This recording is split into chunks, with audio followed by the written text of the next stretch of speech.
السلام علیکم ناظرین، my name is Sajid Torwali, welcome to my YouTube channel. ناظرین، انسانوں سے غلطیاں ہوتی رہتی ہے،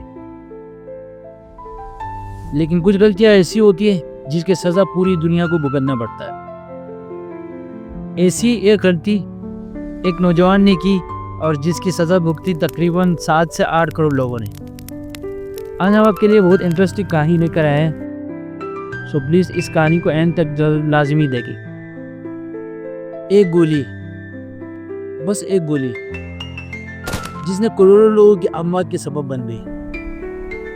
نہ وہ ایٹم بم تھی، نہ کوئی بڑی فوجی کارروائی، بس ایک نوجوان، ایک لمحہ اور ایک فیصلہ جس نے پوری دنیا کو خون میں نہلا دیا۔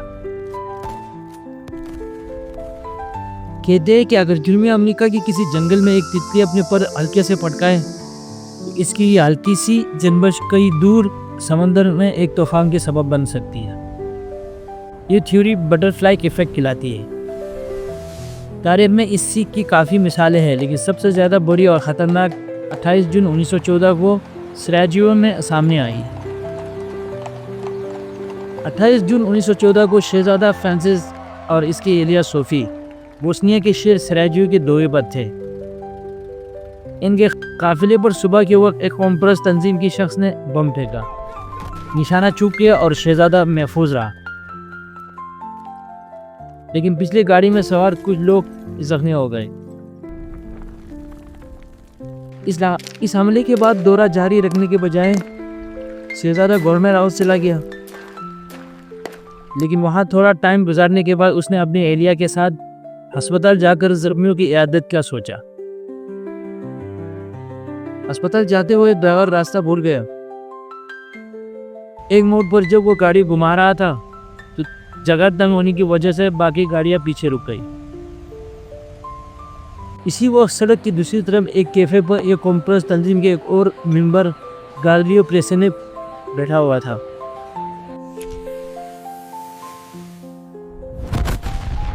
جس تنظیم کے ممبر نے صبح شہزادے پر اٹیک کیا تھا۔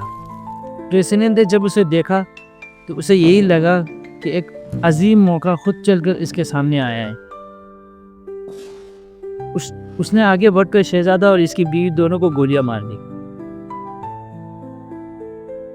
یورپ اس وقت ایک خاموش تناؤ میں مبتلا تھا، ایک لاوا تھا جو اندر ہی اندر جل رہا تھا۔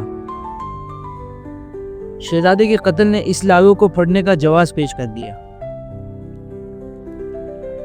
فرانس، جرمنی، آسٹریلیا جیسے ممالک بس ایک بہانے کے انتظار میں تھے۔ شہزادی کا قتل کا واقعہ وہ بہانہ بن گیا۔ آسٹریلیا نے سربیا پر الزام ڈالا، جرمنی نے آسٹریلیا کا ساتھ دیا اور روس نے سربیا کا۔ ایک طرف جرمنی، آسٹریلیا، ہنگری، بلغاریہ اور عثمانی سلطنت تھی، اور دوسری طرف برطانیہ، روس، سربیا، اٹلی اور بعد میں امریکہ وغیرہ بھی شامل ہو گئے۔ لگ بھگ 2.25 کروڑ لوگ اسی میں مجموعی طور پر مارے گئے۔ اس میں سویلینز اور فوجی دونوں شامل تھے، مگر یہ ابتدا تھی۔ اس جنگ نے اختتام ہی دوسری جنگ عظیم کی بنیاد رکھ دی۔ ہارے جانے والے ممالک خصوصاً جرمنی کو کڑی شرائط میں جھگڑا کیا، جرمانے اور پابندیاں حد سے زیادہ لگا دی گئی۔ بلین آف ڈالرز کے جرمانے، محدود فوج رکھنے کی اجازت۔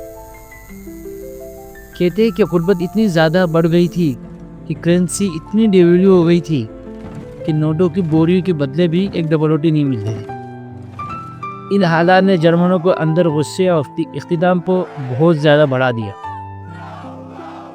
پھر آ گئے ہٹلر، جس نے ٹرمپ کی طرح نعرہ لگایا کہ میں جرمنی کو دوبارہ عظیم بناؤں گا اور سبھی معاہدوں اور شرائط سے آزاد کرواؤں گا۔ بات کی کہانی بہت لمبی ہے، مختصراً یہ ہے کہ جرمنی طویل خونریزی کے بعد اس دفعہ بھی آخری مرحلے میں شکست کا ہی مزہ چکھنا پڑا۔ جرمنی 2 حصوں میں تقسیم ہوا۔ پرل ہاربر کی بنا پر امریکہ ڈائریکٹ جنگ میں کودا اور جاپان کو ایٹمی حملوں کا نشانہ بنا دیا۔ ٹوٹل 7 سے 8 کروڑ لوگ اس جنگ میں مارے گئے۔ یہ اس وقت دنیا کی آبادی کا 3 سے 5% حصہ تھا۔ آج ہم یہ سب پڑھتے ہوئے اسے محض ایک تاریخ سمجھتے ہیں، لیکن یہ تاریخ ہمیں یاد دلاتی ہے کہ ظلم اور ناانصافی کبھی چھوٹی یا بڑی نہیں ہوتی، بلکہ اپنی اصل میں ایک نہ ختم ہونے والا کینسر ہے، جس کا اگر بالکل شروع میں علاج نہ کیا جائے تو انجام بہت بڑی تباہی کی صورت میں نکلتا ہے۔ پہلے جنگ عظیم میں 2 کروڑ اور دوسری جنگ عظیم میں 7 کروڑ جانیں ضائع ہوئے۔ اتنا بڑا فرق اس لیے پڑا کہ ہتھیاروں کی ہولناکی میں بہت بڑا اضافہ ہو چکا تھا، لیکن آج کے ہتھیاروں کو دیکھتے ہوئے یہ تصور کرنا مشکل نہیں کہ اگر آپ کبھی دنیا میں تیسری جنگ عظیم ہوئی تو یہ تعداد کروڑوں کی بجائے اربوں کو بھی چھو سکتی ہے۔ ایک گولی، ایک انسان، ایک لمحہ اور پوری دنیا بدل گئی۔ سوچو اگر کوئی اور گولی چل گئی تو؟ اگر آپ چاہتے ہیں کہ دنیا دوبارہ وہ غلطی نہ دہرائے تو امن کی بات کریں، علم پھیلائیں، اس ویڈیو کو شیئر کریں تاکہ لوگ سمجھ سکیں کہ کبھی کبھی ایک لمحہ پوری انسانیت کو تباہ کر سکتا ہے۔